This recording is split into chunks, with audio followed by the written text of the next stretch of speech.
টানা ১৭ মাসের ইসরায়েলি আগ্রাসনে ধ্বংসস্তূপে পরিণত হলেও অতীতে সংস্কৃতিতে সমৃদ্ধ ছিল ফিলিস্তিন। বিভিন্ন ধর্ম, জাতি এবং সংস্কৃতির সমাহার ছিল মধ্যপ্রাচ্যের এই দেশে।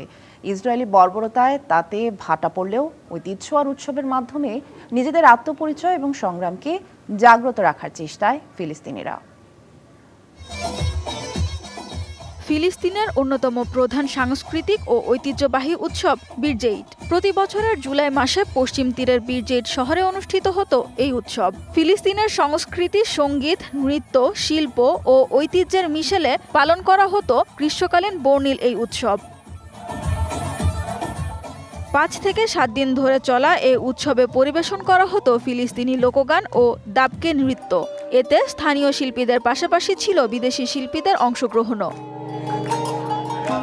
ঐতিহ্যবাহী ফিলিস্তিনি পোশাক, অলংকার ও হস্তশিল্পের পাশাপাশি মাকলুবা, মানাকিস, হুমাস সহ নানা ধরনের জনপ্রিয় খাবারের স্টলেরও দেখা মিলত। এখন যে কোনো ব্র্যান্ডের পুরাতন এসি বদলে নতুন ওয়ালটন এসিতে উপভোগ করুন 25% ছাড়। ওয়াইন আর রামাল্লা ফিলিস্তিনের রামাল্লা শহরে উদযাপিত আরও একটি জনপ্রিয় সাংস্কৃতিক উৎসবের নাম। ফিলিস্তিনিদের জীবনযাত্রা, সংস্কৃতি ও সমকালীন শিল্পকে তুলে ধরা হতো এই অনুষ্ঠানের মাধ্যমে। রামাল্লা মিউনিসিপ্যালিটির আয়োজনে এই উৎসবের মাধ্যমে রামাল্লা শহরকে শিল্প, সৃজনশীলতা ও সামাজিক ঐক্যের কেন্দ্রস্থল হিসেবে উপস্থাপন করা হতো।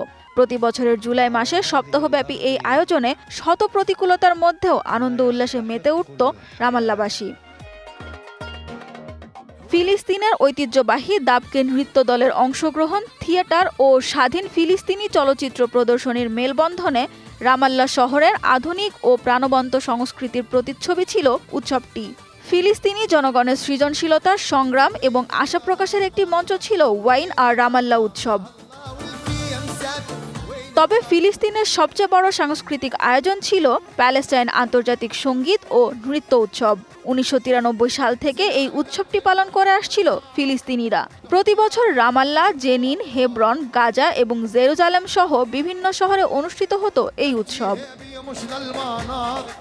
ফিলিস্তিনিদের বিনোদন উপহার দেওয়ার পাশাপাশি আন্তর্জাতিক শিল্পীদের অংশগ্রহণের মাধ্যমে সাংস্কৃতিক মিলনমেলায় পরিণত হতো প্যালেস্টাইন আন্তর্জাতিক সঙ্গীত ও নৃত্য উৎসব। যুক্তরাজ্য, তুরস্ক, আয়ারল্যান্ড, চিলি, চীন, আলজেরিয়ার শিল্পীরাও প্রতি বছর এতে অংশ নিত। ইসরায়েলি তাণ্ডবের মধ্যেও সর্বশেষ ২০২৩ সালে পালন করা হয়েছিল প্যালেস্টাইন আন্তর্জাতিক সঙ্গীত ও নৃত্য উৎসব। ফিলিস্তিনি জনগণের প্রত্যাবর্তনের অধিকার এবং সাংস্কৃতিক ঐক্যের প্রতিচ্ছবি হিসেবে চাবি প্রতীক ব্যবহার করা হয়েছিল ওই আয়োজনে। সানজিদা ইসলাম তন্নি, ডিবিসি নিউজ ডেস্ক।